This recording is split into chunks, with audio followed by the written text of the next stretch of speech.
At yun, magandang araw sa inyong lahat. Welcome back to my YouTube channel. At bago nga pala sa lahat, huwag niyong kalimutan mag-like, share, subscribe. Pindutin niyo na rin ang notification bell para lagi kayong updated sa mga bago natin video. Pagtutubiro naman dito ang aking atake. Dito, malalampatan tumpit sa big grinder ko na yung dapat grinderin. Yung pagbabaunan ng mga tubo. O yung PPR na ating nadaluyan ng tubig. Ayan. Sa kapal ng usok, nakakasulasok. Ayan. Tapos pagkatapos ko grinder, sininsil ko na para matanggal na yung mga pinag-grinder ko dito na mga semento. Tapos prepare ko na dito yung PPR or tubo para sa outer water line. Syempre, fast forward ko na dito para di naman kayo dito mayamot, umabagot sa kapanonood. At syempre, pasukan natin ng music para mas lalo pa sumarap ang pakikinig.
At dito mga idol, tapos na ako maglatag ng waterline.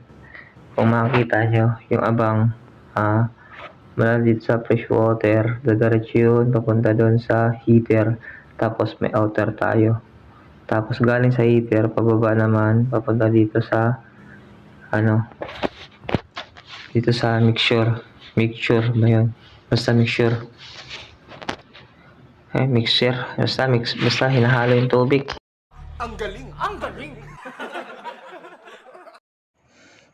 Ito yung sinasabi ko, naghahalo ng tubig. Ayan.